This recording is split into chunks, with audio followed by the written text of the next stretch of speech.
Bob Kendrick is the president of the Negro League Baseball Museum right here in Kansas City. Hailing from Crawdforville, Georgia, this man has become a legend here in Kansas City in his nearly 4 decades calling it home. Bob's storytelling is second to none, and his impact to the museum's growth at 18th and Vine District is cherished by all Kansas Cityans, near and far. We were honored to sit with Bob to hear of his journey to the Negro League Baseball Museum, some amazing stories of Negro League baseball players, the recent Major League Baseball records update, and so much more. Thank you, Mr. Kendrick, for honoring us with this rich history right here in Kansas City. This is Enterrupt KC. Enjoy this episode.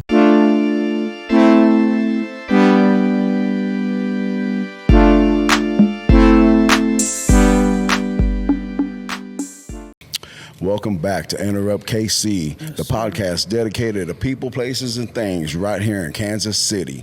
I'm your man, D-Rob. This is JL. We got Nick behind the scenes, man, checking out them screens and checking out that audio, making sure everything's silky smooth. Silky smooth, man. Yeah, man. D-Rob, man. I couldn't be more excited about today, man. You normally dress the occasion, and I had to dress the occasion, man. Yeah. You know, one of the things that we've talked about on this podcast is playing RBI baseball growing up, you know, Yeah, for sure. and Satchel Paige Stadium.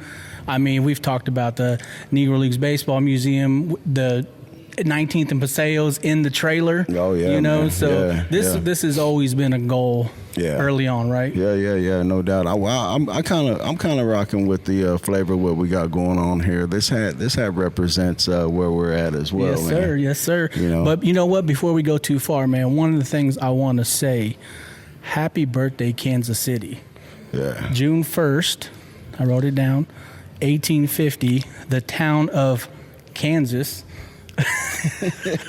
which caused some uproar, was created. And that was 174 years ago. And what year was that?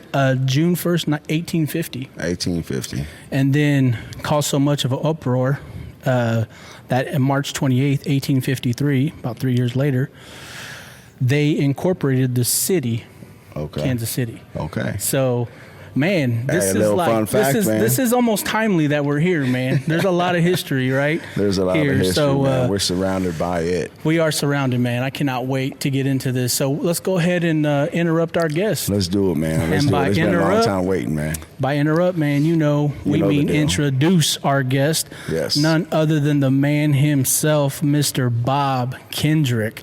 How you doing, Mr. Kendrick? Mr. President. Oh, man, I am wonderful. I can't thank you guys enough for being here, hanging out with me at the Negro League Baseball Museum. Yes, sir. I am just absolutely honored to be on the show. Man, thank you. Believe me, the honor is all ours, man. We are incredibly honored to be sitting with you, man. You've, on your own accord, Bob, you become a legend here in the city, man. Yes, sir. And this place we're sitting in, man, where are we right now? Tell the city, where are we? Well, we are recording this from the Field of Legends at the Negro League Baseball Museum. It is the centerpiece of our museum, and obviously, fellas, I'm biased, but I think it is one of the most amazing displays in any museum in the world. Amazing. When you walk out on this field, you feel the spirit of these athletes. And of course, there are 10 life-size bronze sculptures of Negro League greats, and they're all cast in position as if they were playing a game.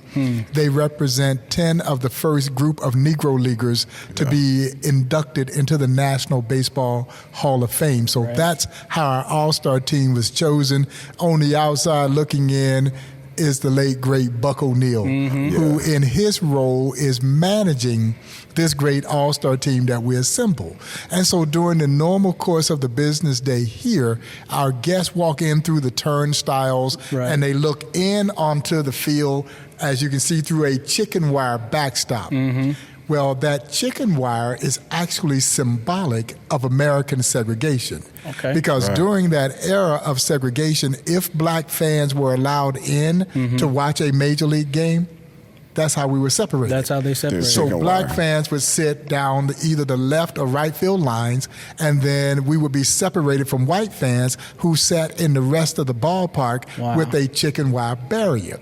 We used that same chicken wire to separate all of our visitors from the centerpiece of our exhibition. And so we want to create the illusion of seeing the field but not being able to get to it. And so we essentially segregate our visitors from the field. Yeah. And the only way that you're allowed to take the field here is that you have to earn that right, and you do so by learning their story. That's right. And guys, by the time you've bared witness to everything that these athletes had to endure just to play baseball in this country, the very last thing that happens is now you can take the field. And in many respects, you're now deemed worthy to walk out on the field, as I like to say, with 10 of the baddest brothers to ever play this game. Man, no doubt. Man, I love it, man. No doubt, and man, you know, this was amazing. I mean, just being in here, D-Rod, man, setting up. I mean, it almost feels like holy ground, man, honestly. Yeah, honestly. Bob, it feels like holy ground. Every athlete, and I don't care what sport they play, every athlete that I've ever brought here,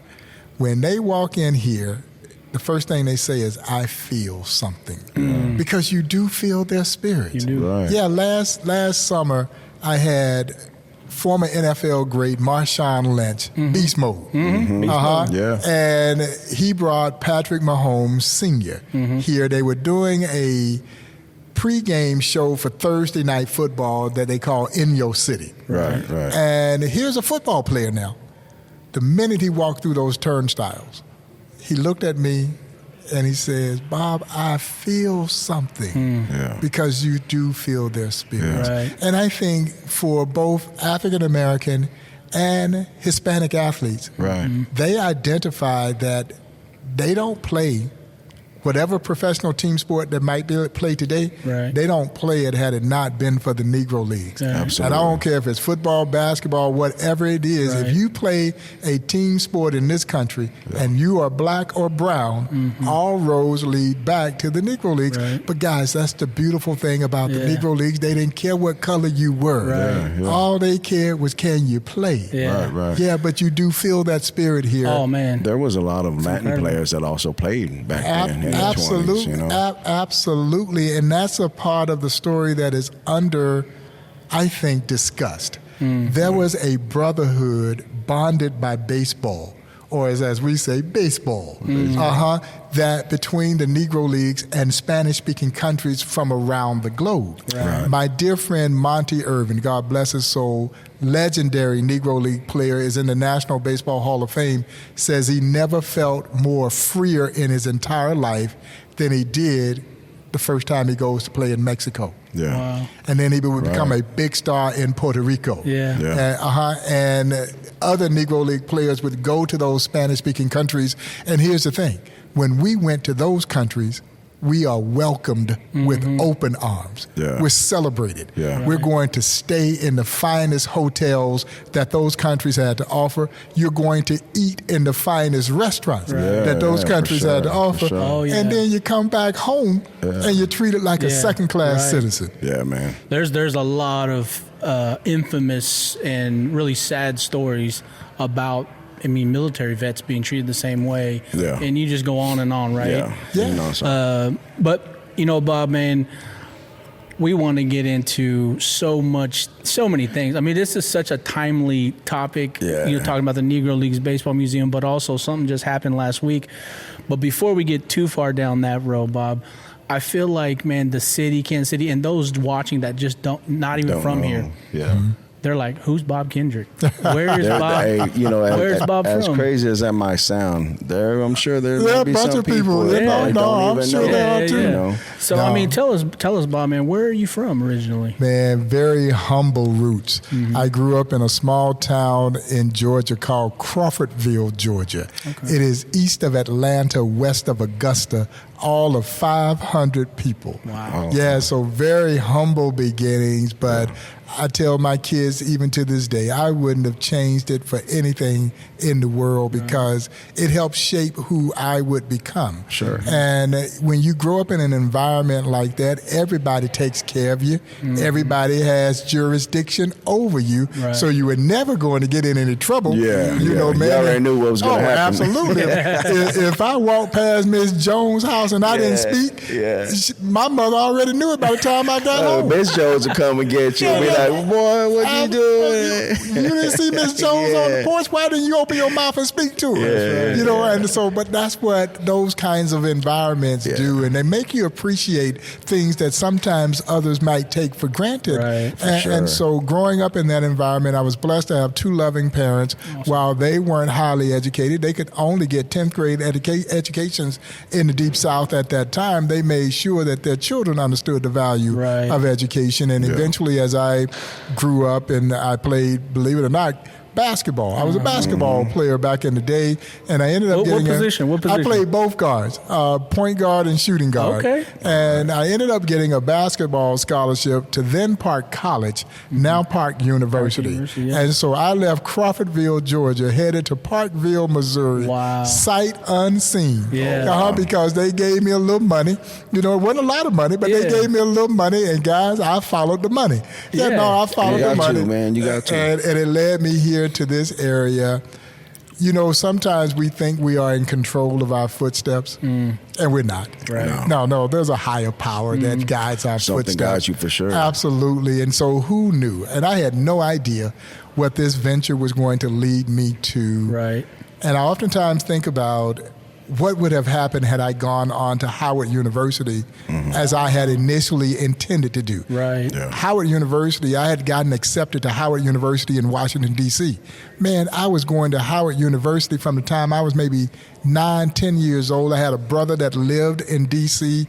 I would go see him every summer, and that is where I was going to go to school. Right. Howard University, they accept me, but they wanted me to walk on for basketball, which I was prepared to do. And then in the 13th hour, I get this offer from Park College, and I head to the Midwest. Last year, some 43 years later, I finally make it to Howard University to speak to a sports marketing class. Did you tell them what happened? I told them that story, and they all kind of got a kick out of that story. Look what you missed out on. You know, I mean, man, we could have did some incredible things. Yeah. But you know, you often wonder what would have happened, as Yogi Berra would say, when you get to the fork in the road, take it. Take it. Yes, sir. And I took the fork that led me here to Kansas City. How do you get recruited from I have Georgia no idea. to... I've oftentimes asked myself that same question. How in the world? There was no video YouTube back then. They weren't uploading clips. Just like he says, there was that guidance. There was some guidance. Somebody wasn't going to control those footsteps. I've asked myself that oftentimes. How in the world did they find me in Crawdforville, Georgia? Wow. But it was a blessing that they did, and I came out here to the Midwest, and I never went back home. And honestly, I didn't think I was going to stay. I was going to get my degree, and then I was either going to go to D.C. I really didn't want to go to Atlanta because almost everybody in Crawdforville eventually moved to Atlanta. But, you know, just trying to figure out what it was that I was going to do, and I ended up staying here in Kansas City, and it's been an absolute blessing. That's awesome. Yes, sir. Man. You said that you mentioned you had a brother that you were trying to follow, or going to follow his footsteps. How many other siblings do you have? I'm the baby of 6 boys. Oh, wow. My goodness. Yeah, my poor mother. Oh, man, the baby. Hey, you know, I'm the baby of my family as well. So I mean, we can talk, man. We know what's going on. I mean, but man, you know, they say like the last child, the baby, always gets the best of the barrel when it comes to athleticism. And you know, I mean, Michael Jordan was kind of a shining example of that. I believe he was the last child, I believe. I think so too. And I, you know, the brother that's closest to me is 10 years older than I am. So there's no question I was an oops baby. Ain't no question. But to be honest, every baby born in Crawdforville was an oops baby. Hey. There were no planned pregnancies. But I always told my parents, y'all save the best for last. For sure. And so I didn't have to endure some of the other difficulties that my other 5 siblings had to, because I think by the time I came along, my poor parents, they were tired. Yeah, they were worried. It gets easier for them. They're like, it's not a big deal. Let them be. Yeah. So, you know, you go, you get your college degree. What degree did you get, Bob? I got a degree in communications art with an emphasis in broadcast communication and journalism. Okay. So when I graduated, I wasn't sure if I was going to gravitate to print journalism or look at opportunities either radio or TV. Well, you know, when you graduate, you're looking for a job. Right. And my first job was with the Kansas City Star. Okay. I was working for the Kansas City Star in the Star's composing room.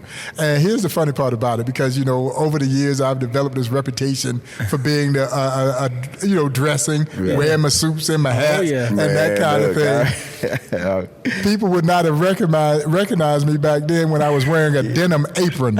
I was wearing a denim apron, and I had a piker pole and an X-Acto knife, and I'm cutting the paper and putting it together. But that was my introduction. I needed to get into the building, and at that point, I wanted to figure out which way that I wanted to gravitate. I ultimately gravitated toward the promotions side of the Kansas City Star. So I eventually worked in the promotions group, which functioned as the Star's in-house advertising agency. Okay. And it would be in that role that I would get the opportunity to lead the promotion of the Negro League Baseball Museum's first ever traveling exhibition. Okay. An exhibition called Discover Greatness. That was 1993. I was going to ask that. 93. Okay. 1993. Wow. And I just happened to be in the right place at the right time. My former boss, a guy named Daryl Durham, he said, Bob, I got a project that I think you would enjoy. He knew how much I enjoyed sports. I wrote quite a bit. Yeah. And so that was my introduction. To be honest, I didn't know really at that time there was a Negro League Baseball Museum. And it was right down the street from the Kansas City Star. Right. And so once I get the assignment, I said, well, you know what, I better go down and check this place out so I can do a little background work to put this promotion campaign together. It was for an exhibit called Discover Greatness. Okay. That exhibit is still touring the country 31 years later. Oh, wow. Still touring the country. Wow. And so I better go down and get a little background information, put the campaign together. And I park in front of the Lincoln Building. And the museum was inside the Lincoln Building. Yeah. The exhibit was going to be in the storefront space there in the Lincoln Building. And I go in looking for this Negro League Baseball Museum. I stumble into what was then a one-room office, and the late Don Motley, who was the executive director of the museum. And I'm not sure I'm in the right place, and I kind of peep in the door, and I say, I'm looking for the Negro Leagues Baseball Museum. And he looks up at me and he smiles. He says, son, you're standing in it. One room. Wow. It has some boxes, a few pictures on the wall, and really that was the museum. Wow. But I tell people all the time, guys, little did I know that I had literally just walked into what would become my passion. Right. I fell in love with this story, and I fell in love with the athletes who made this story. And I considered myself to be a baseball fan, and I quickly realized I didn't know a doggone thing about this game as it related to the history of this country. And I just wanted to learn as much as I could. And guys, I didn't want to keep it to myself. I wanted everybody else to feel the same way that I felt. And that began my journey. I started as a volunteer in 1993.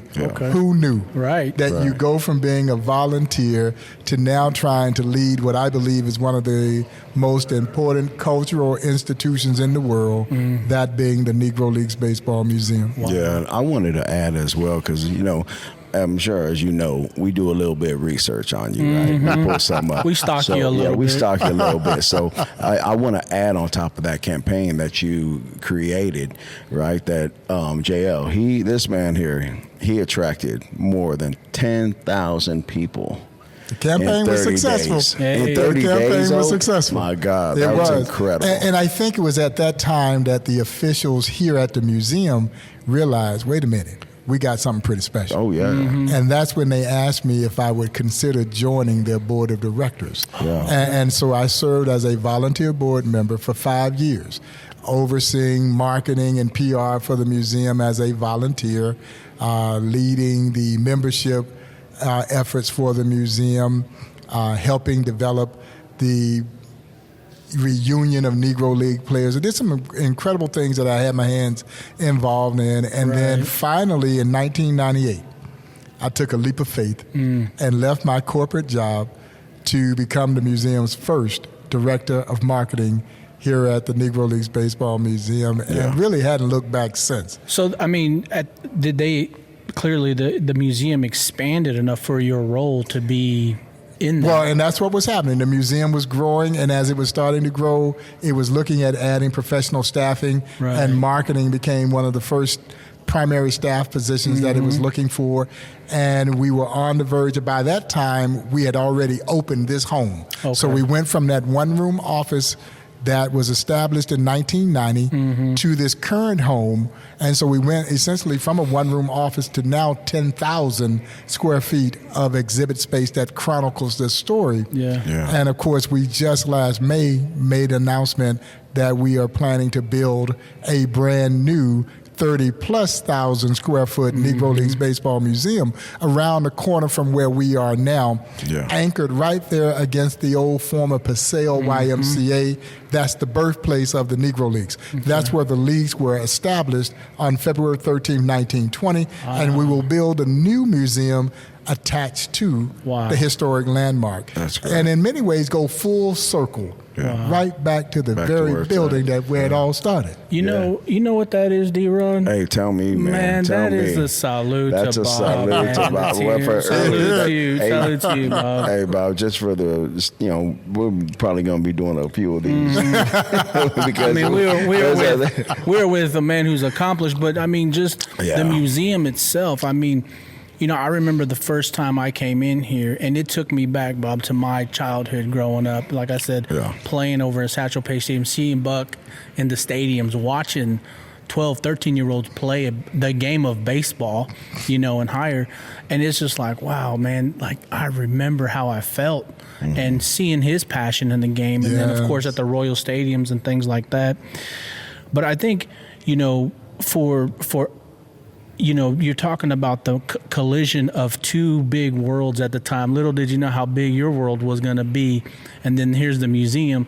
So you all are really growing together. You're growing together, right?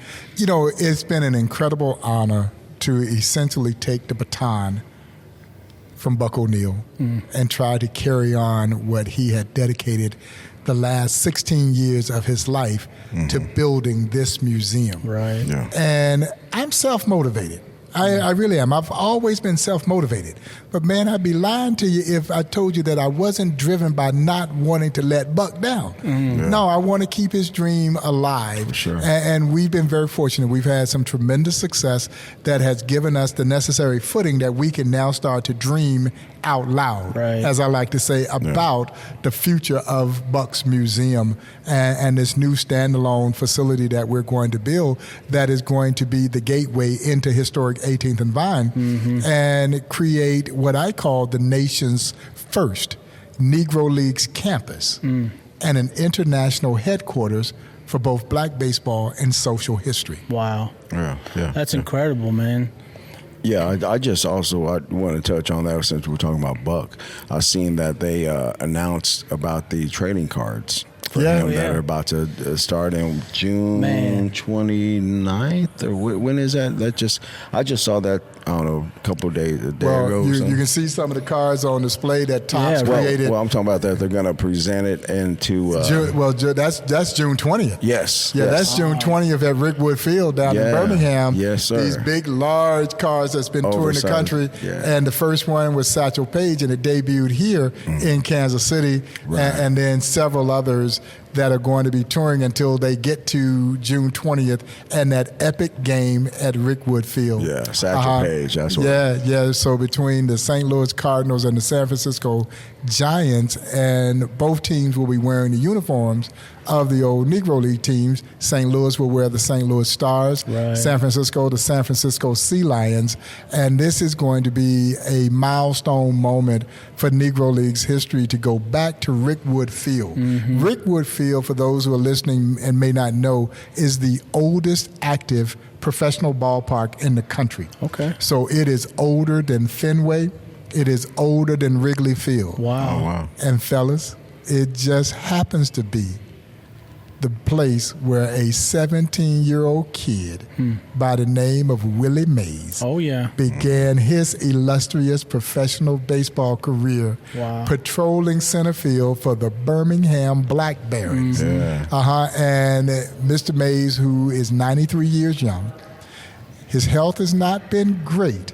But he has announced his plans to be there at Rickwood. And you can imagine what that moment in time will look and feel like if he can be back on that field one more time. Almost 75 years since he was last there. It will be monumental. Oh, for sure. What a great tribute. So much history was made at Rickwood. Not just the Black Barons, but the Birmingham Barons, the white team, played there too. But here's the thing.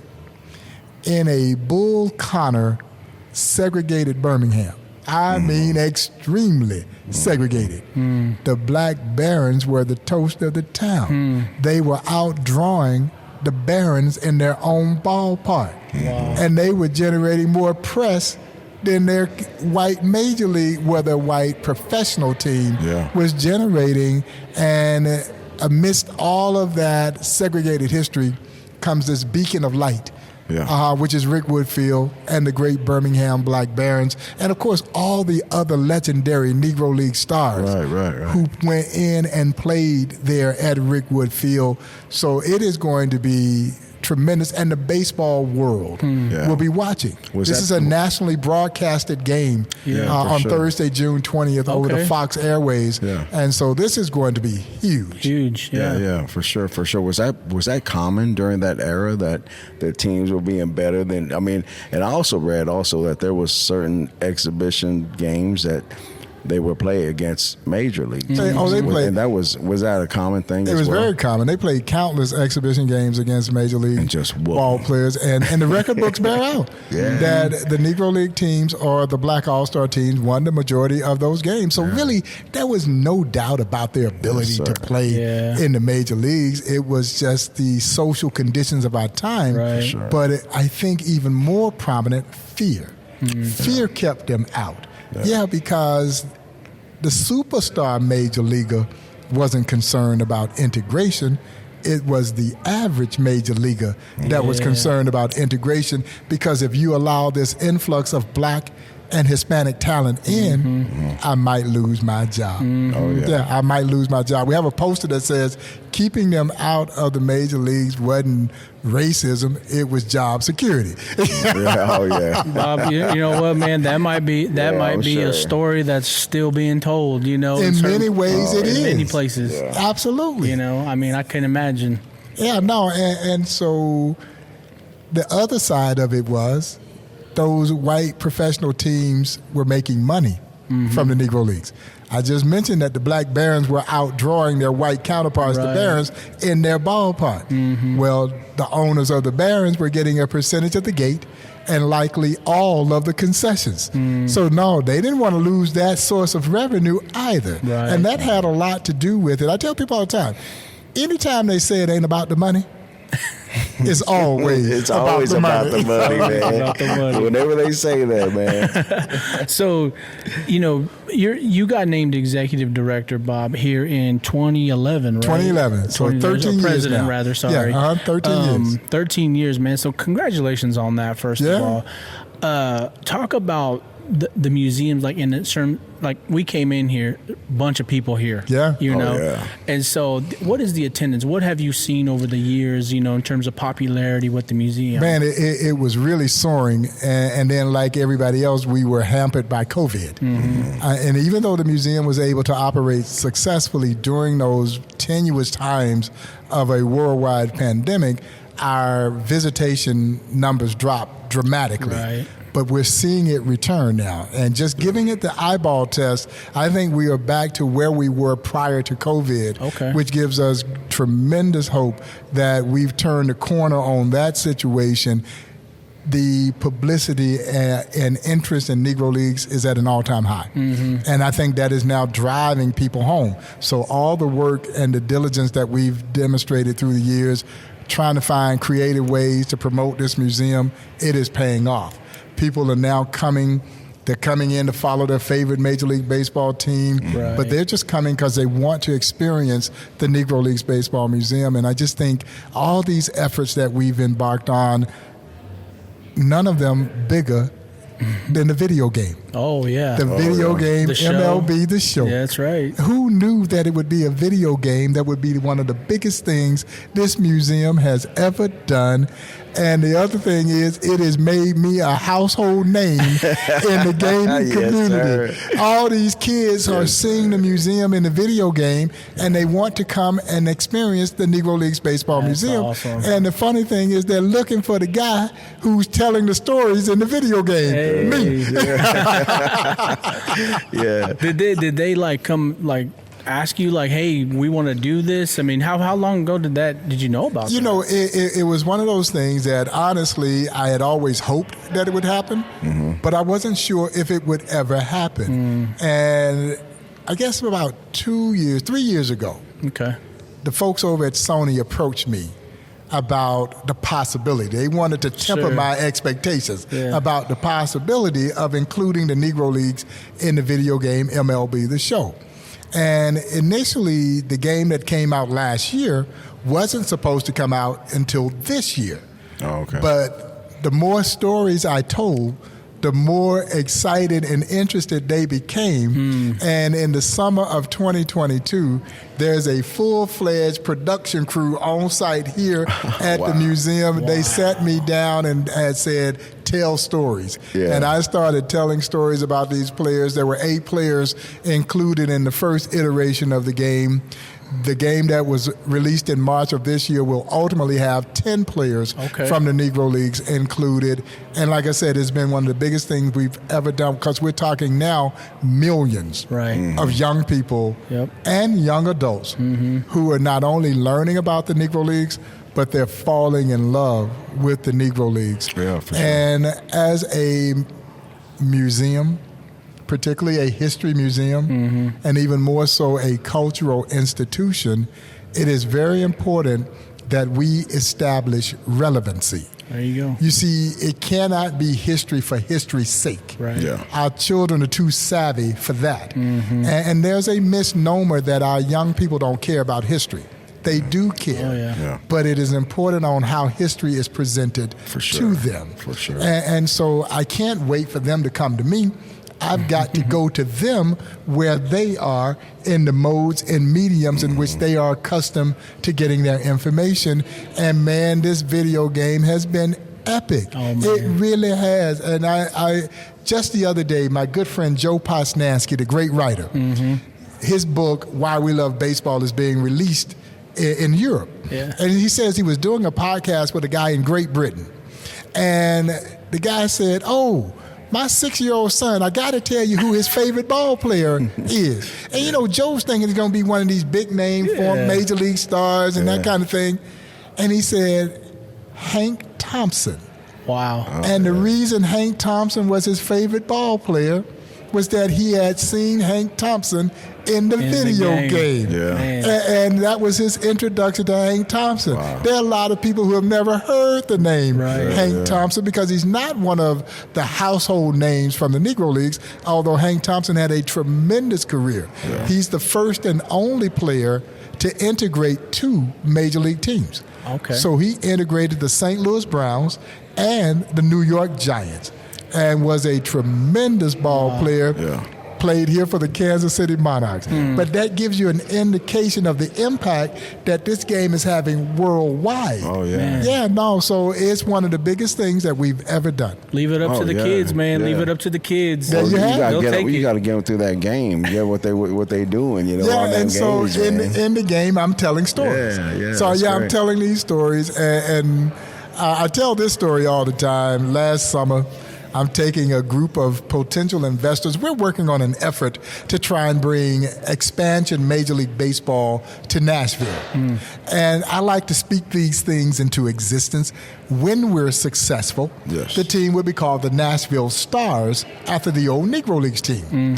And so I'm taking these guys on a tour of the museum. We get out here on the Field of Legends, and I am taking them through the litany of introductions, player by player here on the field. Yeah. Well, we get to the mound, and old Satchel is on the mound. And I'm telling my Satchel Paige stories, and I don't know if you guys were aware, Satchel had names for his pitches.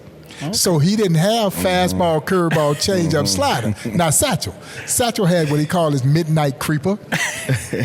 He had the 2-humper. He had the bat dodger. He had the hesitation pitch. He had the long tom, the short tom, the jump ball, the trouble ball, the radio ball, the wobbly ball.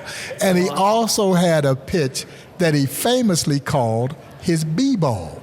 Yeah. And so I would always pose to my guest, do you know why he called it the B-ball?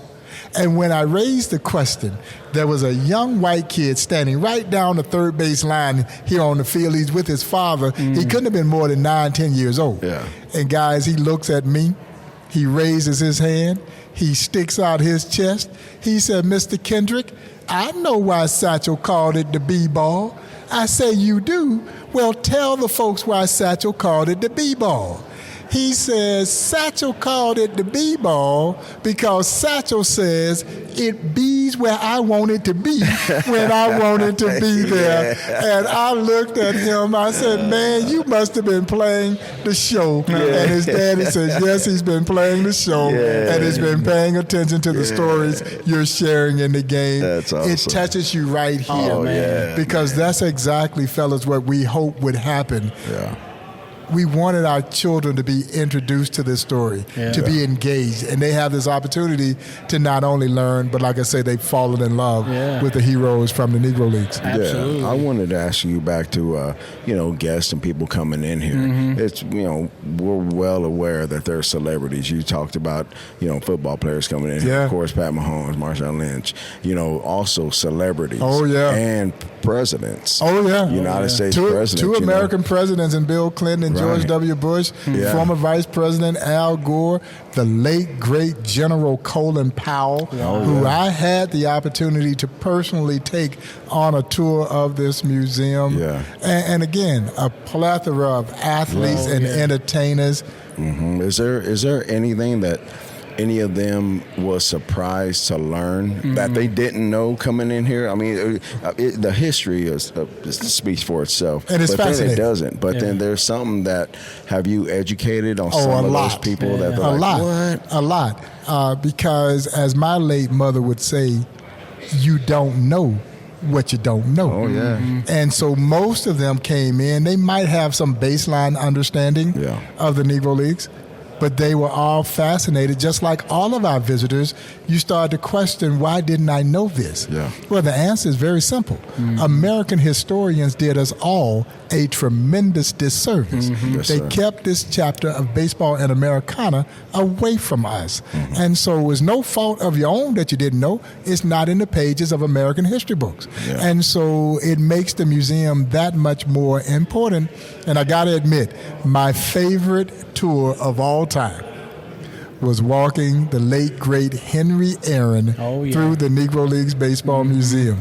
He was my childhood idol and my all-time favorite baseball player. And, yes, absolutely. As a kid growing up in Georgia, I'm a lifelong Braves fan. I'm a Royals fan since I now live in Kansas City. And it was 25 years ago that Mr. Aaron made his first visit to the museum. Buck O'Neill was out of town, and I draw the assignment of taking my childhood idol through this museum. Fellas, it was the first and only time that I've ever been starstruck.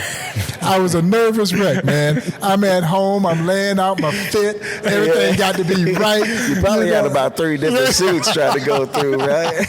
And my wife said, what's wrong with you? I'm like, look, you don't understand. This is Henry Aaron. And I get here, they mic me up. There's a throng of media that's following us, and I take him on this tour of the museum. So you have to understand, when he breaks Babe Ruth's record, when he hit home run 715 in Atlanta's Fulton County Stadium, I am almost 12 years old at that time. And I tell the story all the time. As he was circling the bases in Atlanta's Fulton County Stadium, I'm circling the bases in my mother's living room, right along with him.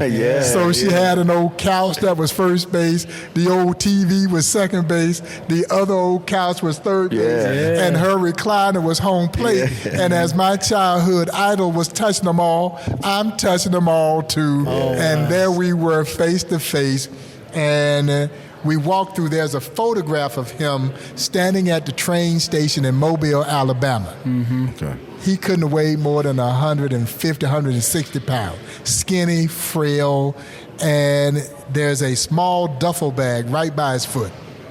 And he looks at me, he says, Bob, I may have had 2 changes of clothes in that bag, $1.50 in my pocket, and a ham sandwich that my mama had made me, going to go chase that dream. It worked out pretty well for the hammer. Man. That's great. Worked out amazingly well. And, you know, the great thing, Bob, and, you know, we kind of said this early on, right? I mean, this is such a timely conversation with you because just last week, you know, the Major League Baseball announced the integration, really, of the statistics from Negro League Baseball into Major League Baseball. And I think, you know, I've paid attention to this automatically. I mean, you know, I was already excited for this conversation, and then it just quadrupled. I was like, oh my gosh, we get to talk to him about this. And then you've been extremely busy. You've been busy, for that man. reason. You've been in and out. But I guess, you know, for people who don't know and haven't really taken time to understand the back story of this, talk about this. When did this happen? How did it originate? And it's taken some years, right? No, it did. If you go back to December of 2020, right as we were in the throes of a worldwide pandemic, Major League Baseball Commissioner Rob Manfred announced that first and foremost, Major League Baseball was finally recognizing the Negro Leagues for certainly what I already knew it to be, a major league, and that it was going to roll the statistics of the Negro Leagues into the annals of Major League Baseball's record books. They put together what I call a dream team of Negro League historians and researchers who for the last 3 years have been working diligently to unearth this data to bring forth on what we saw a week ago when the official statistics were integrated into Major League Baseball. And this was an arduous task. I won't say that it was as dramatic as finding a needle in the haystack, but it damn near was. And I have to tip my cap to these historians who had dedicated themselves well before this project took place. They dedicated themselves for decades unearthing this information. But in an official capacity, this started 3 years ago, and it was finally brought forth, and it shook up the baseball universe. Because all of a sudden now, you see Josh Gibson name in several major offensive categories at the very top of the heap. Rightly so, might I Well, and certainly it was a watershed moment for Negro League's history. It was absolutely cause for celebration. But as you can well imagine, there are some who are not happy. A lot of backlash. Oh, man, they're not happy about this. And it doesn't diminish Ty Cobb or the other guys who may now not be on the top of the list in lieu of these Negro League players. It just reminds you that there were other great talent that played baseball when they couldn't play in the major leagues. Josh Gibson would have been a star in any league. All these players who were on this field, they would have been stars in any league had they been given the opportunity to do so. And somebody wrote me the other day, said, well, we just want to compare apples to apples. Man, it took first and foremost, it took everything I had not to cuss. I'll bet. Or laugh in their face, right? But I maintained my decorum. And I wrote him back and I said, it can never be apples to apples. I don't care how many games they played. It can never be apples to apples because no major leaguer ever had to go through the indignities that these ball players had to play baseball in this country. 100%. Not knowing where you can stop and get something to eat. Having to sleep on the bus because you cannot get a hotel room. Having to dress a lot of times underneath the stadium because you can't use the facilities in the stadium that you're about to play. Not being able to wash your uniforms. No major leaguer had to ever endure that. How many home runs would they have hit if they had to go through that? And yet these guys were able to push all of that aside and walk out on that field and perform at an extremely high level against the backdrop of Jim Crow. So no, it can never be apples to apples. And that's why you cannot reduce the story to just statistics. No, this story is much bigger than that, but this was very important to get that level of recognition and acknowledgement for these athletes who could flat out play, man. And I hope that through these numbers, it will make you inquisitive to want to learn who Josh Gibson was, who Norman Turkey Stearns, a.k.a. the Gobbler, who Artie Wilson was. All these great ball players that people missed out because of the backward nature of our society at that time. What was, Bob, like your role in this? I mean, of course you're here in Kansas City, the museum's here. I know, you're probably early on getting notified about this, project that's taking place. And what role or communication line did you have with all this? I was involved every step of the way. They had me serve on the committee. Now I ain't gonna lie, I really didn't do any work on this committee. I was just on the committee. But those Negro League historians, man, this is their passion. This is what they do. I dodged probability and statistics for about 3 years in college. I didn't want no part of it. So no, they didn't need me contributing to that aspect. But it was an honor to serve with them.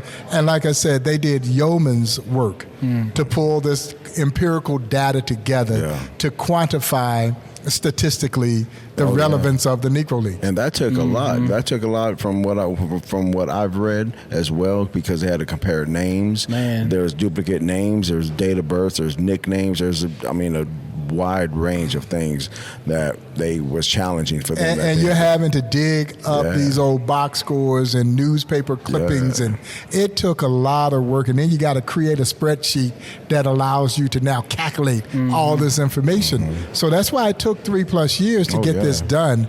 But man, what a celebrated time it has been for Negro League's history. Man, it is such a needed conversation. We'll start there to talk about where these players belong in the course of history. I think what Major League Baseball has done has given these players some justice and justification, really, in the work that has been done. One of the things that is so kind of crazy about sitting here with you today, Bob, I was preparing for this episode, and I was like, okay, I was telling my wife, like, I need to get a Josh Gibson shirt. And she's like, well, why wouldn't you get like a Satchel Paige or, Buck O'Neil? And I was like, man, but Josh Gibson was when I was growing up playing baseball, I played everywhere. I'm like, Josh Gibson to me was my idol. Yeah. And I learned this, Bob, because Miss Davis at J.C. Harmon High School, I believe that was her name, Miss Davis? Miss Gibson, sorry. J.C. Harmon High School, shout out. She made me write a paper. And she said, you picked a topic, you got to write this paper, you're not passing my class. I said, okay. And I chose, because I played here at Satchel Paige Stadium, I chose Negro League Baseball. And so I was, 16, 17 years old researching into this, and I learned about Josh Gibson. Yeah. Oh, yeah. So with that said, Bob, I'm sure you have some good stories about Mr. Josh Gibson, man. I mean, he has... now people are seeing his name for the first time, in many ways in the nation, in the world. Talk about Josh Gibson, man. Well, here on the Field of Legends, we purposely put him in a defensive posture because Josh Gibson wasn't a good catcher. He was a great catcher. Mm-hmm. Yeah, so it's easy to get lost in the power because the power was almost mythical-like. But I tell people the power was real. Mm-hmm. But he wasn't just a great power hitter. Josh Gibson was a great hitter with power.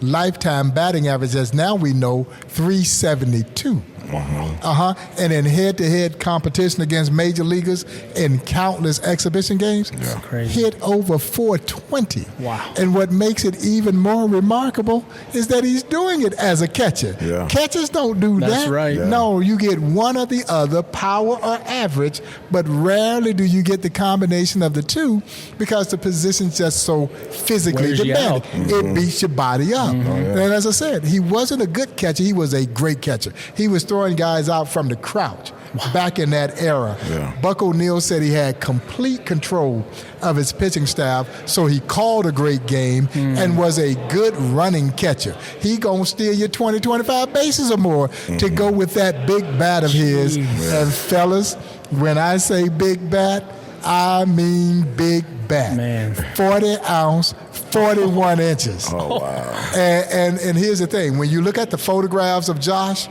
he's not choking up. Yeah. He's got it gripped down below the knob. Wow. Big, massive hands, big, powerful forearms, big, powerful thighs, broad-chested, as Buck O'Neil would describe him. And as Buck would say, Josh Gibson had the eyes of Ted Williams and the power of Babe Ruth rolled into one dynamic package. Yeah. In the famous Williams was a quote is like he could count the rotations of a baseball. Ted Williams, that's how good his eyes were. He could count the rotations. And Josh had the same thing. Yeah, for a guy who was labeled a power hitter, he didn't strike out a lot. Most power hitters, particularly they going to strike out 200 times a season. Josh Gibson might strike out 25, 30 times in a season. He going to put the ball in play and put it in play with a lot of power. His outs, as they say in the game, were loud outs. The third baseman and the shortstop were damn near in left field when Gibson came up there because you're not creeping in on it. I guess you could say that was the Negro League's version of a shift because you're not creeping in on Josh, you can get killed.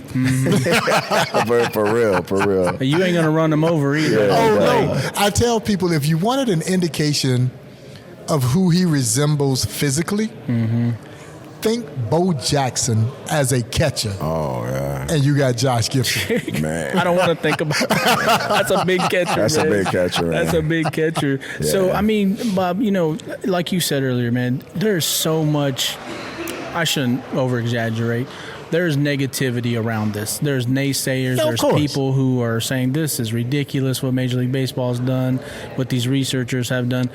What is your response to that? And it's okay. It's okay.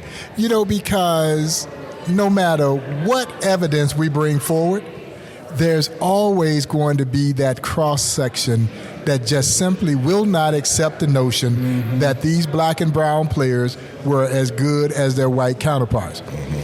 That is certainly a racial narrative to speak of. Because the hardest thing for my visitors to really embrace is that there were two professional leagues operating in this country simultaneously to one another. Yeah. One, the major leagues gave the best white athlete an opportunity to showcase his world-class baseball ability. Mm-hmm. The other, the Negro leagues, that did the exact same thing for the best black and Hispanic athlete to showcase their world-class baseball ability. Yeah. They were both professional. Yep. The only thing that separated the Negro leagues from Major League outside of pigmentation was money. The major leagues had more money. Right. Yeah. They were better financed. Right. But that is it. When you're talking talent, the Negro leagues wouldn't take a backseat to any league from a talent standpoint. But there's always going to be that cross sector that just simply will not accept that notion. We could have brought forth every statistical data in the world, and it wasn't going to change their minds because it is embedded that because it was black, it was inferior, and because it was white, it was superior. Right. Yeah, that's a shame. So, and that's okay. Yeah, you know, one of the most ridiculous things I've seen about this, and I see it like, you know, I'm looking at social media around this. You know, I probably shouldn't be, but people are saying things like, well, does Ichiro Suzuki, does that mean his all-time, his hits should be included in this? And I'm just, it boggles my mind where people are. I'm thinking these are Americans who played on the sport on American soil. And literally the only thing about them was the color of their skin that was not allowed to play the same sport with the same people. Era. Yes. Yeah, in that era. Like, that's a whole different country. It's a whole different conversation. Whole different conversation. These players didn't ask to play in the Negro Leagues. Right. They had to play in the Negro Leagues. Yes. Right. Yeah. You know, when we were talking about some players, man, and you know, we're going on, and I wanted to touch on a player that I was following up on was Cool Papa Bell. Cool Papa Bell. Cool Papa Bell, man. There he is over in left field. Yeah, man. The legendary James Thomas. Cool Bell. Papa Bell, man. Now, if I say James Bell, nobody knows who I'm talking about. Yeah. But you say Cool Papa. Cool Papa, man. Cool Papa. And he was noted as the fastest. Yes. Fastest of all. I mean, he broke records and records and records. Right? Yeah, no, he is still regarded as having been the fastest man to ever play this game. Yeah. They clocked him circling the bases from home to home in 12 seconds. Wow. Cool Papa Bell, fellas, once stole 175 bases in a less than 200 game season. Sir, yeah. He twice, honest to God's truth, twice scored from first base on a bunt in exhibition games against Major League All-Stars. That's crazy. Buck O'Neil says they were playing in Mexico. And Cool goes from first to third so fast on a single that the Mexican team stopped the game in protest because they swore he had cut across the diamond. Oh, man, they needed to give him some tequila or something, man. Hey, man, Cool Papa, man. Cool Papa, man, yeah. And it's the greatest nickname in baseball. Man. I know, Bar none. That is bar none, the greatest name. Yeah, he also played for the Monarchs for one season, right? He did. He played a brief period of time for the Monarchs, but primarily for the St. Louis Stars, Homestead Grays, Pittsburgh Crawfords. He went down to Mexico as well. Went down to Mexico, played in many. Too. Yeah, absolutely. Went down to the Dominican Republic to play. Yes, sir, man. Now, Cool was cool. Was that common at that time for a lot of players to go down and play? Yes. I mean, I know you talked about that earlier. Yeah, about they would go play winter ball. They go play winter ball, and honestly, they could make more money playing in those Spanish-speaking countries than they were in the Negro Leagues. Man, have a good old time, good food. Oh, absolutely. Some good food down there. Absolutely. And you know what? It's so interesting because the biggest hurdle was the language barrier. So those Spanish-speaking athletes came here. They had to learn English, and the same thing. Those Negro League players would go to those Spanish-speaking countries, and Buck O'Neil, when he said he first goes down to play he played in Cuba, and he also played in Mexico. And he says he didn't speak Spanish at that time. He became quite fluent in Spanish. And so he said when he would go into the restaurant, he didn't know how to order anything off the menu. And so he would go in and he would make this motion with his hand, and they knew he wanted fish. Oh, okay. And my dear friend, the late great Armando Vasquez, who was from Cuba, he says the first words that he learned to speak in English in this country was ham and eggs. Wow. And guess what he ate at every meal? Ham and eggs. That's right. That's right, man. Oh, man. So, Bob, you talked about a couple things, that are coming up, rather. The cards, obviously, June 20th, and then, the big project here next to the YMCA, 19th and Paseo-ish area.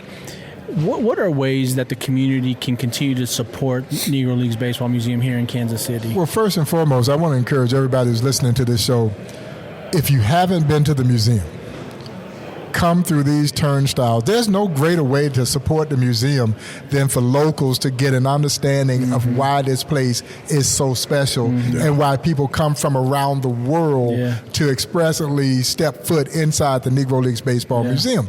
And so I want them to come, and I want them to bring their families. Right. Yeah. Pass this history down. Because through the lens of this story, we do gain, I believe, a greater appreciation for why diversity, equity, and inclusion are to be so valued, and why they are the pillars toward building a bridge for tolerance and respect. Right. That's where we're still trying to grow as a society. And it's all seen through the lens of these incredibly talented athletes who, when it's all said and done, y'all, they just wanted to play ball. Just want to play ball. They just wanted to play ball. And so if you won't let me play with you in the major leagues, then I'll create a league of my own. And that's exactly what they did here in Kansas City. And that league would produce some of the greatest talent to ever play this game. Ever. People forget that it would be this league that would give us Willie Mays, that would give us Henry Aaron, that would give us Ernie Banks. These are stars, young stars from the Negro Leagues who transition into Major League Baseball. It's not far-fetched to think that there may have been ball players even better than they were that never got that opportunity. I was going to ask you that if you were aware of a story of a player who just, Buck told you about him, or anybody, just said, man, this guy, really great ball player, just never got the opportunity. Oh, man, every one of these guys on this field, the guy at home plate batting, hails from Cuba. Okay. That is the great Martin de Higo. His nickname, El Maestro. The master, because he could do it all. Played all 9 positions and played all 9 of them well. Wow. He is the only baseball player in the history of our sport to be enshrined into 5 different countries' baseball halls of fame. Wow. He's in the Mexican, Cuban, Venezuelan, Dominican, and in Cooperstown. How in the world could we not know about a ball player the magnitude of Martin de Higo? Now, all of my Cuban professional ball players that come into this museum, man, they light up when they see him. Oh, yeah, I was just in Cooperstown 2 weeks ago, and they were doing a recreation of the old East-West All-Star Game, one of the greatest sporting events in American sports history. It was the Negro League's version of the All-Star Game, debuted the same year as Major League Baseball's All-Star Game, 1933. And yes, it did outdraw Major League Baseball's All-Star Game. They were putting over 50,000 fans in Chicago's Comiskey Park for this showcase event. And one of the first people that I run into in the airport in Albany, and we were going to drive over to Cooperstown, was former Major League great Jose Contreras. And Kenny Williams, who was the GM of the Chicago White Sox, had brought the entire team here to visit the museum the year after they won the World Series. And I will never forget the look on Jose's face when he saw his fellow countrymen enshrined here at the Negro League Baseball Museum, and he just lit up. Now, I had not seen him in years. And the minute he saw me, that was the first thing that he wanted to tell me and thank me for taking him on that tour of the Negro League Baseball Museum, and how important that was to him and his family to see his ancestors acknowledged for being a part of the Negro Leagues. Wow. I bet. Talking about the history of these players, Bob, Buck O'Neil, man. We cannot have this conversation without talking a little bit about Buck O'Neil. You know, the city has recognized him with the naming of the Buck O'Neil Bridge that's getting built, you know, right now. I mean, I know he was a mentor, a friend of yours, right? I mean, talk about Buck O'Neil, man, what he meant to you. Everything. Yeah, everything. Outside my parents and my immediate family, my brothers, and particularly my one brother, Fred, who seemingly just pulled me and put me under his wing. Yeah. That was the one that was living in D.C. when I was going to see him every summer. Yeah. Buck O'Neil is probably next the most important person in my life. He, as you mentioned, he was my very best friend, my confidant, and my mentor. And I was so blessed to spend so much time with him. Man, we traveled all over the country together. There were car rides, there were plane rides, breakfast, lunch, dinner. Wow. We played a lot of golf together. and I tell people all the time, the smartest thing that I ever did was I kept my mouth closed and I listened. Because there was so much wisdom that he imparted if you wanted it. He didn't force it on you. And I tell people, I mean this sincerely, there's not a single day that goes by that I don't think about Buck. And there's not a day that really passes by that I don't talk to Buck. Now, he doesn't always talk back to me, but I talk to Buck almost every single day. Oh, he talks to you a little bit way sometimes. I'm sure he does. You know he's there, man. I'm sure he does. He was just a special human being who just happened to be a great ball player. Yeah. But the Buck O'Neil that we all fell in love, the more majority of us never saw him play. We fell in love with the Buck O'Neil who taught us about the history of the Negro Leagues. And we fell even deeper in love with the Buck O'Neil who so beautifully and vividly demonstrated to all of us that you could indeed get further in this life with love than hate. And that's the Buck that we fell in love with. And you know, I subscribe to the belief that we are all here for a purpose. Now, sometimes we don't identify that purpose. Other times we run from that purpose. But Buck O'Neil embraced his purpose and he lived it out to the absolute fullest.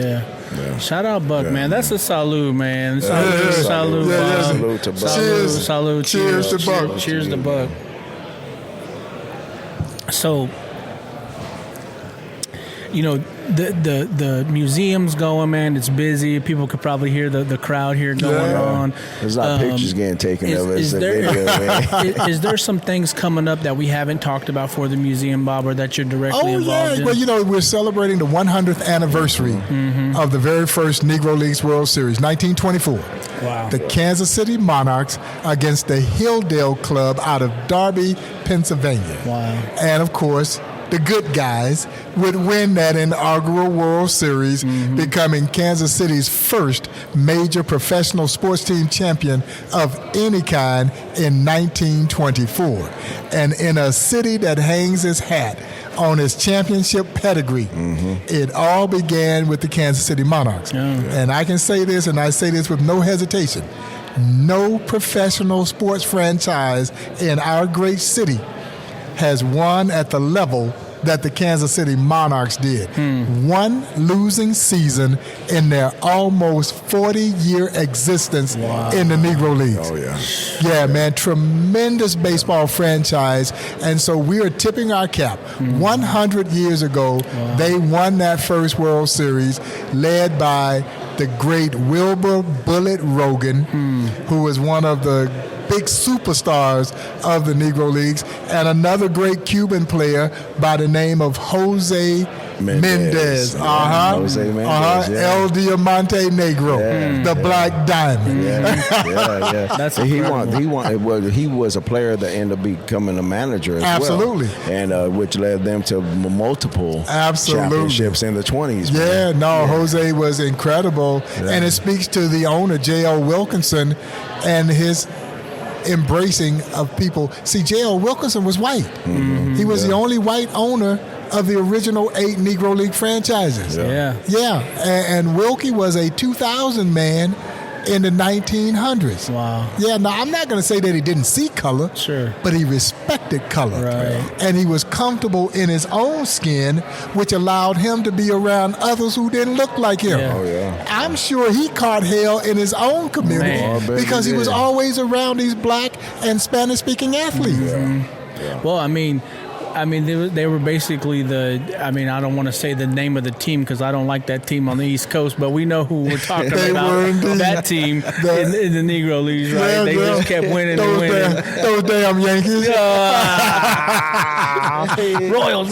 No, but let me ask you this though, Buck, because this is something that I'm a little curious about. So, the team in Kansas City, Kansas, the Monarchs. The Monarchs, right? yes. That name Yes. is the Monarch brand, if you will, from the Negro League. That belongs to the Negro Leagues Museum. Right. And so the relationship that allowed them to rebrand the team, because you may remember they were formerly the Kansas City T-Bone. That's right. And Mark Brandmeier bought the team right when COVID happened. So he had a little time on his hand, and he came up with the epiphany of seeing if we would agree to rebrand the team as the Kansas City Monarchs. And initially, I wasn't feeling this idea because that's our baby. That's our signature Man. brand. Yeah. And the more I thought about it, as historic as that brand is, this was an opportunity to bring that brand to life. Right. Bring it back out. And we worked out the arrangements. It is a partnership, and 2 out of the first 3 years that the team has been named the Kansas City Monarchs, they won the American Association Championship. So they kept alive that winning spirit That's that is the right. Kansas City Monarchs. And They every ignited year, that flame back, man. every year I go and I get a team a pep talk, and I let them know. Now, if you going to call yourself Kansas City Monarch, you got to win, man. show up. Those some big shoes. Those some Gotta big show shoes up, they got to man. You fill, walking in man. big shadows. Yeah, man. No doubt. Yeah, they're man. doing well. They're doing well. Yeah. Well, listen, I think it's incredible, man. I mean, just being here with you. Yeah. We our purpose, Enterrupt KC, Bob, is to be out in the community and to show and explain the history of Kansas City to our audience and to people who are paying attention. world, man, to the sitting world. down with folks like yourself who can tell these amazing stories. Because really, what you're doing when I hear you talk, you're a historian. It's just coming out of you so fluidly. Now, my history teacher in high school would probably roll over in his grave. Hey, my history teachers, they saw this, they be rolling over in their grave too, man. Let me tell you. Mrs. Gibson, though, she might be clapping like, hey, look, he actually did something, But no, I just think it's incredible, man, what you're doing, Bob. So, I mean, please keep up the excellent work Ain't no stopping. for the museum, for the Monarchs brand, for the city. I mean, just keep it up, man. Yeah, no, man. I feel like we've just scratched the surface. We've got a full slate of activities. I talked about the 100th anniversary.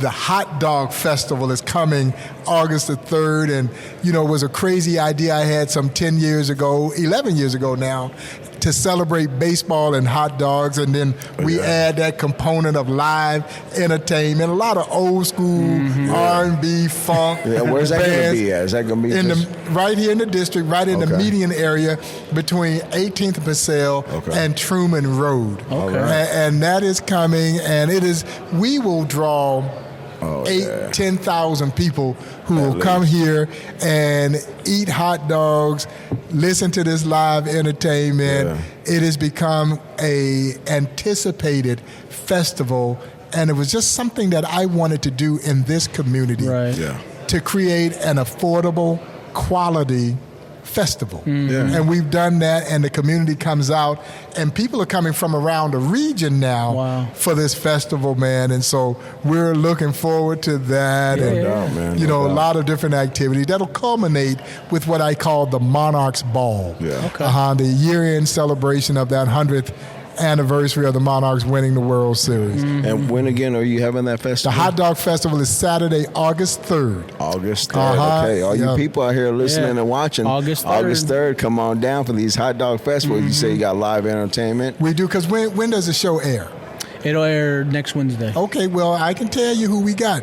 Because we'll make the formal announcement this coming Thursday. You heard it first right here. And we've got lead singer of Mint Condition, Stokely Williams, performing. Wow. We've got Midnight Star, the Daz Band. Man, now you talking my music. Brownstone and Jonathan Butler, all in concert, live band concert here for the Hot Dog Festival. And we're bringing back two of our famous signature hot dogs. One called the Monarch, and the other called the Bullet Joe. And so each year we challenge ourselves to create these specialty hot dogs. The Bullet Joe. The Bullet Joe, man, is a beef hot dog, and it's topped with brisket and baked beans. And cheddar cheese. Man, I might have to get me one of those hot dogs. Man, the Bullet Joe. that's The Bullet Joe. Yeah, man. That's the Bullet Joe, man. I'm coming down here just for that. Right? No doubt. I got to give me one of those, man. For sure, man. Well, let's talk about the city real quick, Bob, before we get out of here. I mean, the city,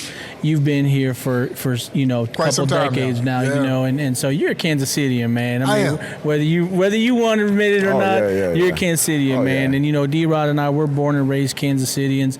We've been watching this transition of the city, this area, downtown, over the last 20, 30 years, man. It's just continued to grow and blow up, you know, in a positive way. What do you think, man? You see the city. Oh, man, I love our city.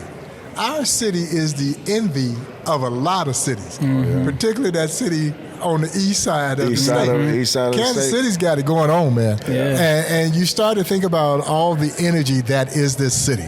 A brand new airport. The world's first women's professional stadium. Shout out. For our KC Current. You know, back-to-back Super Bowl titles for our Kansas City Chiefs.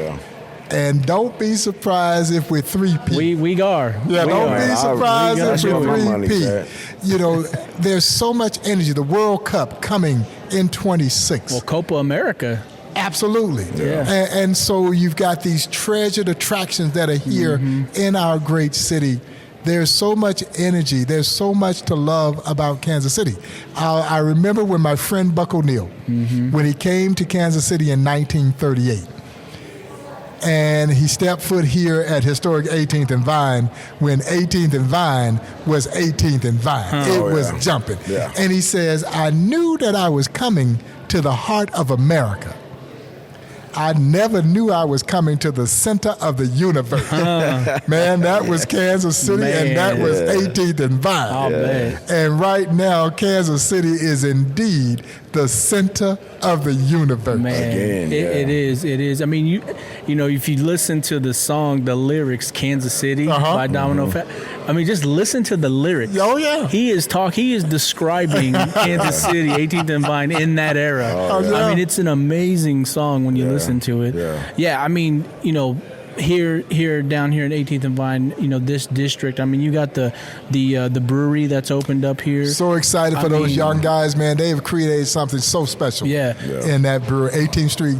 18th Street Brewery, which is amazing. Vine Street Brewery. Vine Street Brewery. No, absolutely. I mean, you know, that's just one shining example of. And there's more to come. Exactly. There's more to come. And you can imagine the impact that a new Negro League Baseball Museum is going to have on that resurgence.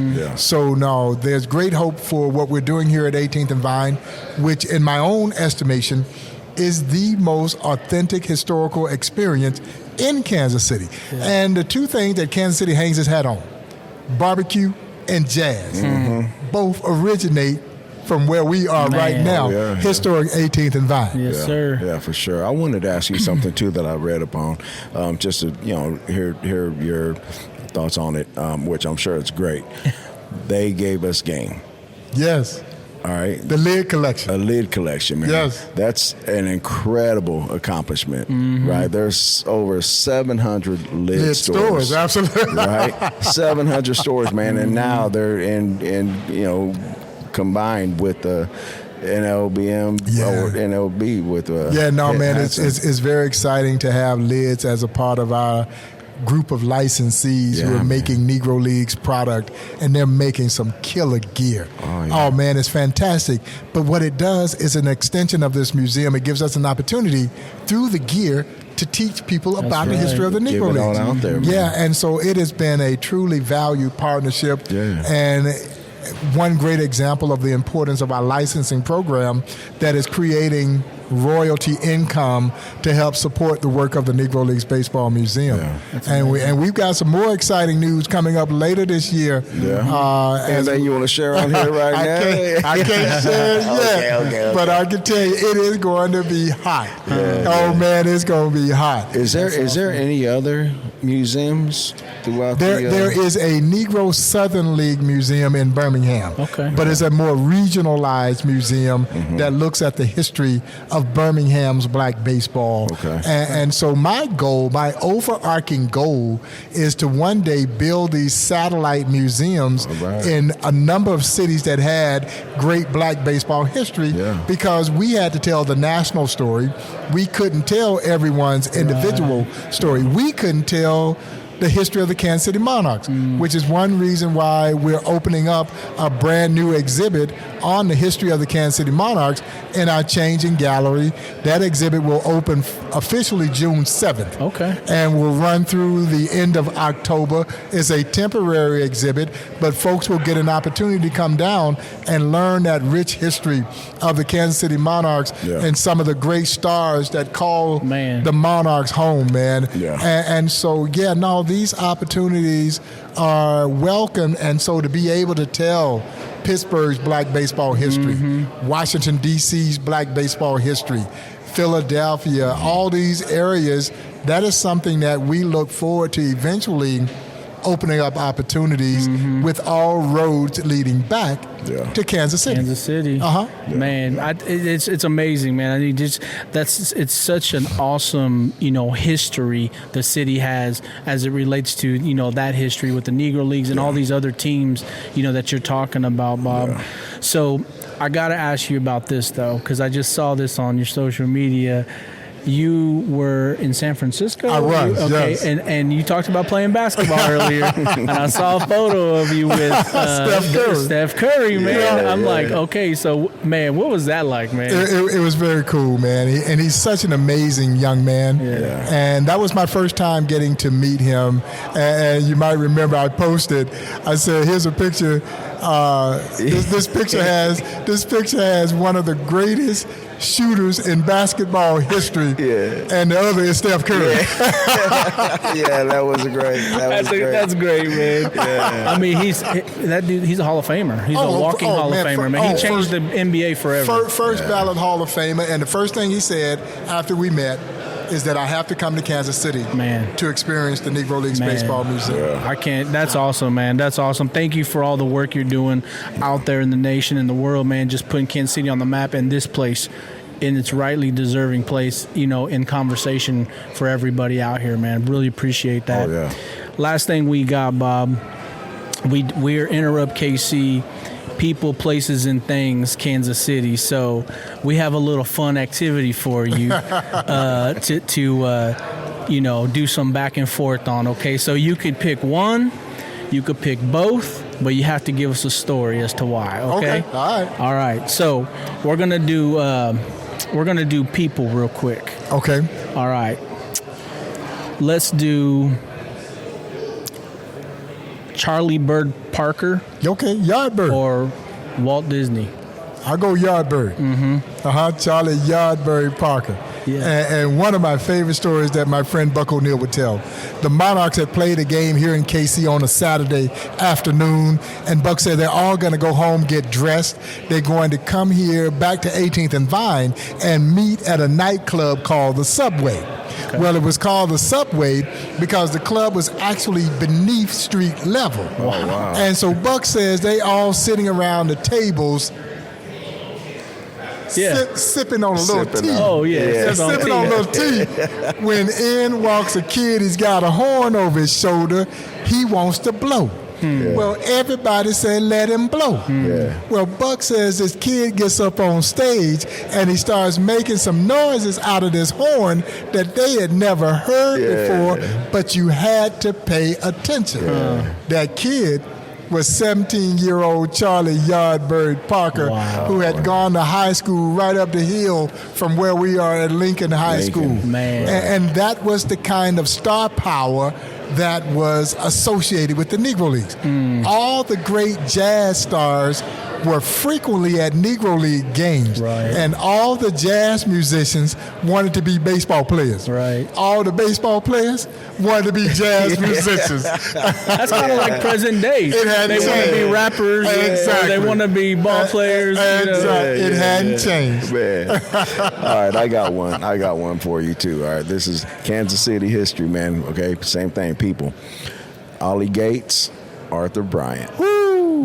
I got to go with Ollie Gates because Mr. Gates is helping me build the Buck O'Neill Education and Research Center. But you're talking about two of the most significant entrepreneurs in the history of Kansas City. Oh, yeah. Charlie Bryant with what he did, the father of barbecue. And what he did to start Bryant's and create this revolution that is Kansas City barbecue. Oh, I know it. That's but rough. Ollie Gates, who is one of the most successful businessmen in this city's history, who just happened to also be one of the greatest restaurateurs ever with what he's done with Gates. And his father, he always told me he wanted to build. He wanted to be kind of an architect, but his father made him go into barbecue. And I said, well, your daddy made the right choice because he helped you make a lot of money. Man, Dad had something behind that. He was like, hey, look here, son. All right, let's do Loose Park or Swope Park. I'm a Swope Park guy because the golf course is there. And I still go over there. It is still one of the great munis. The Memorial? Swope Memorial. It is still one of the great munis out there. Okay. And old Buck knew every blade of grass at Swope. He carried his clubs into his 80s. Wow. He was in his 80s and he was still carrying his bag and walking up those hills at Swope. And then eventually he'd get on a cart and he'd dart from hole to hole, whatever hole was open. And people would call, they say, hey, there's this old black man that's darting from hole to hole. And the people in the clubhouse say, that's Buck O'Neill. If you don't like it, you can leave. That's a good response. That's great. All right, I got another place for you. Midland Theater or Uptown Theater? Ooh. I love them both. I'm probably a little bit more partisan to the Midland Theater because we've done a lot of programs, concerts, and events at the Midland. It's just a great old theater, man. And so I always enjoy. I enjoy them both. I enjoy them both. But I guess if I had to lean one way or the other, it would be leaning just a little bit toward the Midland. Yeah, Uptown Theater, man. You know who there tonight? You know who's there tonight? No, who's there?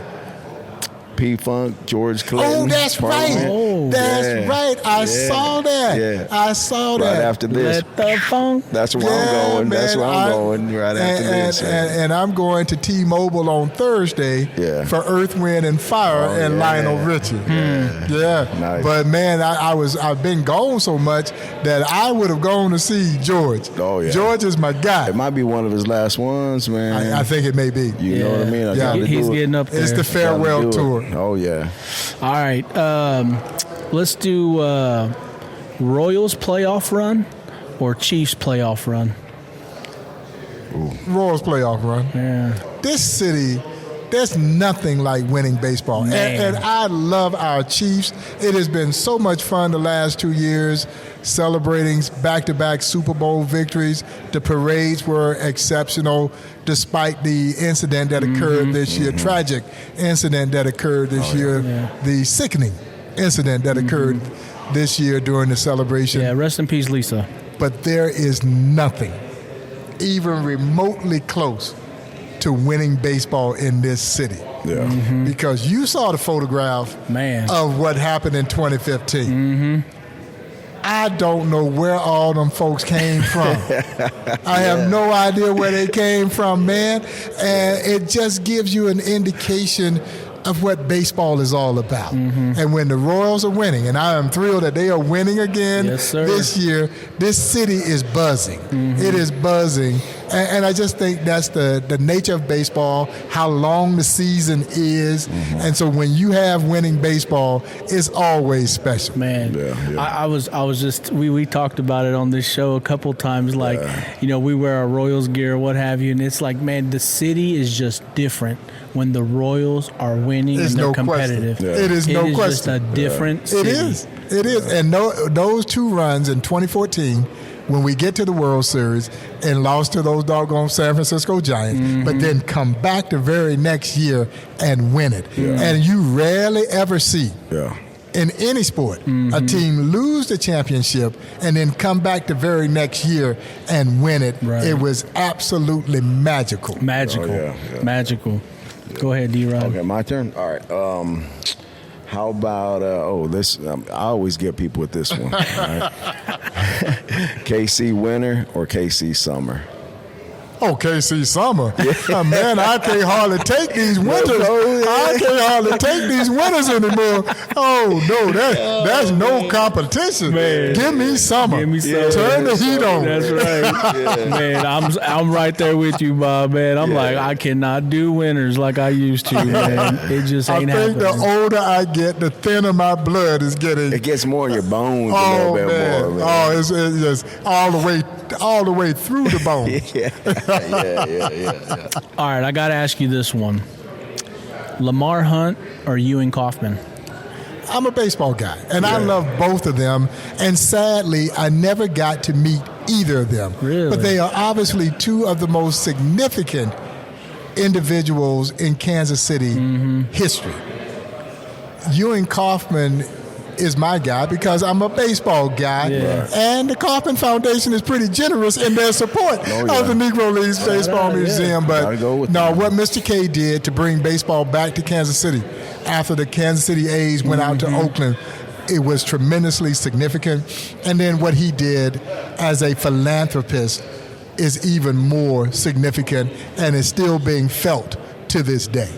Doesn't it kind of irk a little though? Like, man, we had Reggie Jackson, and they got good when they left to go to Oakland. Always like man, what happened? Man, that was the beginning right there. No, that's excellent, Bob. We really appreciate you having that back and forth with us, man. This is the last question that I have for you. Tell us you're from Kansas City without telling us you're from KC. Welcome to the home of barbecue, baseball, and jazz. The center of the universe. There we go. You know where you are. That's right. You know where you are, baby. Kansas City, Kansas City. Man. Appreciate that, man. Yeah, Bob, do you have, I know you talked about a bunch of Latin people that played and everything. Do you have a favorite word in Spanish that you know? Well, I tell you, my story of a guy by the name of Willard Brown. Willard Brown was an outstanding outfielder for the Kansas City Monarchs. Is in the National Baseball Hall of Fame. Yeah. And when he went to Puerto Rico, his nickname was Ese Hombre. Ese Hombre. That man. Yeah. And Willard Brown won the Triple Crown in Puerto Rico twice. Wow. And to the older Puerto Rican baseball fan, he was everything that Roberto Clemente was. They loved Willard Brown. Yeah. And when he would come up to the plate, the fans would start chanting, Ese Hombre, Ese Hombre. Let's go with that, man. I love it, man. I love it, man. Go with that, man. Well, listen, Bob, Mr. Kendrick, we really appreciate your time this evening, man. It's been an honor, a blessing, man, for you to be with us on Enterrupt KC. For sure, I want to second that. Please keep up the great work, man. Absolutely. Keeping this history alive, keeping the things vibing down here, 18th and Vine. There ain't no stopping. Yeah, man. Just keep going, man. Ain't no stopping. Ain't no stopping, man. We just scratched the surface. We're so excited. Yeah. Man, what an honor to have you guys come and hang out with it. Thank you for letting me be a part of the show. Absolutely. Appreciate that, man. We're going to go ahead and get out of here, D-Rod. Yeah, thank you for Enterrupt KC, JL. D-Rod. Like, share, follow, subscribe. Comment. Comment if you enjoy. We out of here. Peace. Thank you, everybody. Bye.